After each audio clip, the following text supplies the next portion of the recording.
মাঝে মাঝে আল্লাহ আমাদেরকে দুঃখ কষ্ট দিয়ে পরীক্ষা করতে চান, এগুলো আমাদের জন্য খারাপ নয়। এই দুঃখ কষ্ট বিপদ আমাদের কোমরকে সোজা করে, আমাদের পায়ের মাটিকে শক্ত করে। চিল্লায় বলেন ঠিক কিনা? প্রতিকূল পরিবেশে কিভাবে বাঁচতে হয় এই দুঃখ কষ্ট আমাদেরকে শিখায়। এজন্য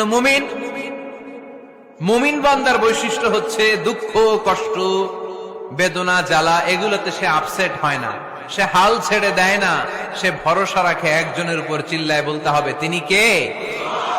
কারণ মুমিন জানে রাত্রি যত গভীর হয় অন্ধকার তমানিসা ভেদ করে সুবহে সাদিক হয়। মুমিন জানে গর্ভবতী নারীর পেটের ব্যথা যেই দিন বাড়তে থাকে ওই দিনই নতুন মেহমান আগমনের সময় ঘনাতে থাকে। মুমিন জানে তার জীবনে দুঃখ কষ্ট বিপদ যত বাড়তে থাকে সুখের দিন কাছে আসতে থাকে।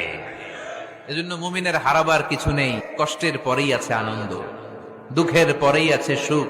আপনি সমস্যায় পড়েছেন, ওই সমস্যার সমাধানও আছে না নাই? এই পৃথিবীতে এমন কোন সমস্যা আছে যেটা সমাধান নাই? কথা বলেন। সমস্যা তৈরি করেছে কে? আবার সমাধানও দিয়েছে কে?